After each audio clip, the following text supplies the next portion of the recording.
la recherche sur les aurores boréales. Je pense qu'on va voir quelques images d'aurores boréales.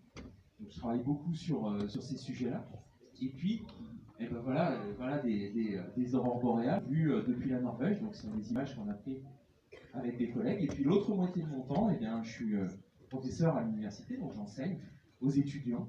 Et alors, on leur enseigne, moi j'enseigne de la physique, mais on leur enseigne aussi les sciences liées à l'espace.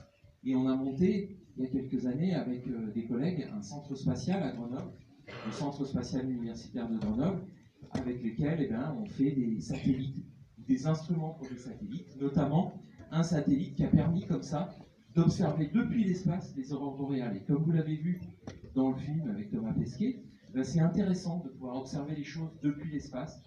D'abord, par exemple, pour les aurores boréales, parce que ça se produit à très haute altitude, entre 100 et 300 km d'altitude. Si vous comparez, l'Everest, c'est un peu moins de 9 km, c'est 8,8 km. Là, c'est beaucoup, beaucoup plus haut. Et donc, c'est intéressant d'étudier comme ça les aurores boréales depuis un satellite. Oui, ça rejoint un petit peu le premier film que vous avez vu sur Claude Lorius, qui a été impressionné aussi par ces aurores boréales dans l'hémisphère sud.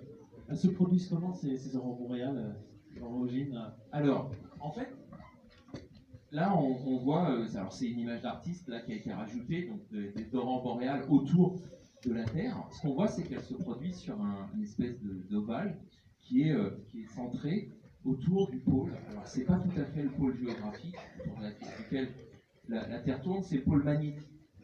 Et en fait, eh bien, ces aurores boréales, elles viennent de particules qui sont éjectées par le Soleil. Alors, ce sont des particules chargées d'électricité, on appelle ça des protons et des électrons, vous avez peut-être déjà entendu le terme. Et en fait, ces particules, quand elles arrivent vers la Terre, elles commencent à être perturbées par le champ magnétique de la Terre, et le champ magnétique de la Terre va les conduire autour des pôles. Elles vont tomber dans l'atmosphère, elles vont précipiter dans l'atmosphère, et en fait, en précipitant dans l'atmosphère, elles vont taper sur l'atmosphère, et en fait, ce qu'on voit, c'est le moment où l'atmosphère se relaxe, se remet au repos après avoir été excitée, et pour se remettre au repos, l'atmosphère produit de la lumière. Donc les aurores boréales, c'est ça, c'est des lumières qui sont émises par ces particules.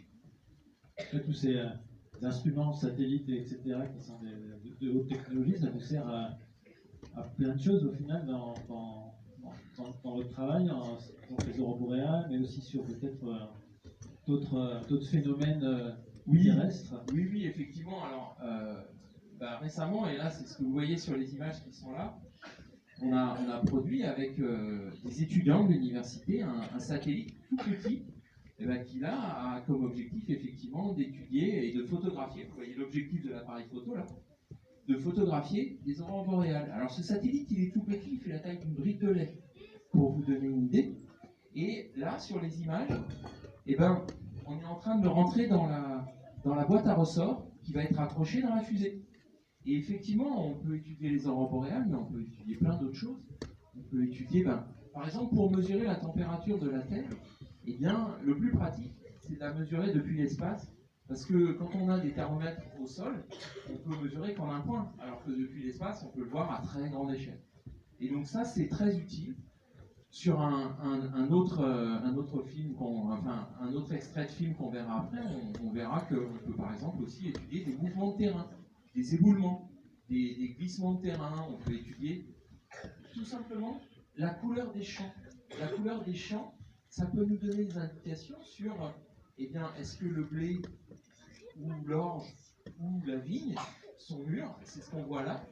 Donc ça, c'est des images qui sont prises au Pérou et on voit un glissement de terrain qui est lié à une rivière et on voit l'évolution de la position des alluvions qui sont liées à la rivière. Et le problème, donc la pente, elle va de la droite vers la gauche.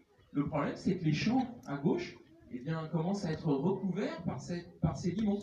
Et donc, les paysans ne peuvent plus les utiliser. Et ça, c'est quelque chose qu'on voit beaucoup mieux depuis un satellite que depuis le sol. Donc voilà, on peut étudier comme ça des mouvements de terrain, et ça c'est très intéressant. Et ces satellites, est-ce que tu peux les voir à l'œil nu depuis la Terre? Alors, normalement non, parce que, notamment les tout petits, comme vous avez vu là, sont trop petits pour qu'on puisse les voir. Ceci dit, il y a des satellites qu'on peut voir dans le ciel. Alors il y a des satellites qui posent problème, on aimerait bien qu'ils ne soient pas là. C'est des satellites qui ont été envoyés par SpaceX et Elon Musk pour une constellation qui s'appelle Starlink, qui est une constellation pour la communication. Et en fait, ils réfléchissent énormément à la lumière du Soleil et ils posent problème. Alors ils posent problème notamment aux astronomes. Parce que les astronomes, ils voient des grands traits blancs sur leurs images et ça masque une partie du ciel, ce qui est quand même très très gênant. Donc effectivement, on peut les voir parfois, mais c'est pas forcément une bonne idée. Voilà, en profiter pour que certains d'entre vous puissent poser